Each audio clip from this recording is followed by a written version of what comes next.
Yeah, thank you very much, Mr. Chair. And it is not a surprise to me at all that the government has asked to dismiss the witness because of the embarrassment of this entire scandal. $54 million for an application, $11 million paid to two individuals working in their basements, just consistent mismanagement that we have seen from this government. So, of course, they're going to do their best to shut it down at every single step of the way. And of course, they are going to have their coalition partner, the NDP, help them to shut down this investigation every single step of the way, including having Mr. Lafleur here today, Mr. Chair. So this is not a surprise to me at all. And as well, I worry very much about the precedents that we are setting in this committee, Mr. Chair. You know, we previously had Let me interrupt. Colleagues, please, can we end the chatter back and forth? And I will say that for both sides, please.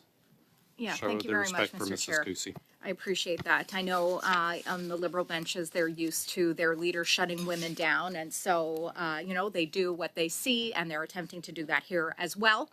So as I said, the precedent of that we've seen within this committee of witnesses canceling as a result of, or not being able to show up as a result of medical notes, what we've come to term on this side of the committee bench as the arrive can flu, very, very unfortunately. And now we have another negative precedent being set here today, that the dismissal of witnesses that have been called to this committee. And in fact, one member of this committee who has said that from now on they will move to dismiss every single witness that is brought to this committee on arrive can. Well, they're going to be wasting a lot of time dismissing witnesses, and we're going to spend a lot of time going through this process again and again, which will only lead further to the frustration of Canadians and to evidence of the cover-up that is going on here. It's very clear. And, I would also like to say that we, on this side, Mr. Chair, we follow the evidence where it leads us. And where it has led us here today is an issue that was brought to light on Monday, which I and my Conservative colleagues have been mentioning all week within the House, and that is that this government is investigating itself. And that, in fact, Mr. Lafleur reports to Ms. O'Gorman, who, as my colleague Mr. Brock pointed out, has been untruthful to this committee more than once. But I've got bad news for the government, because on Monday, the Auditor General releases her report. And guess what? The Auditor General doesn't report to CBSA or to Ms. O'Gorman. And so even if the government wants this to go away, it's not going to go away, because Ms. O'Gorman didn't even have the decency to inform the Auditor General of the RCMP investigation. That's an important piece of information here. So it is no surprise to me, Mr. Chair, that this government is attempting to dismiss this witness along with their coalition partner.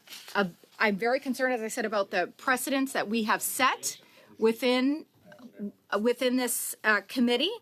And again, we follow the evidence where it leads us, and it leads us to a government investigating themselves. And it's not going to get any better on Monday when the Auditor General releases her report, and there'll be even more questions. And Canadians will demand that we get answers. This might not be a courtroom, but it is a place where we are accountable to Canadians and finding out the truth for Canadians. And as I said, you might want this to go away. This isn't going away, because after all of this time, we have hardly any answers, because your government created such a mess with procurement. Your government created such a mess with ethical issues, again, starting from the top. And so you might want this to go away on the other side of the table here, but it is not going away, and it will continue. Thank you very much, Mr. Chair. Thanks. We'll go to Mr. Sousa.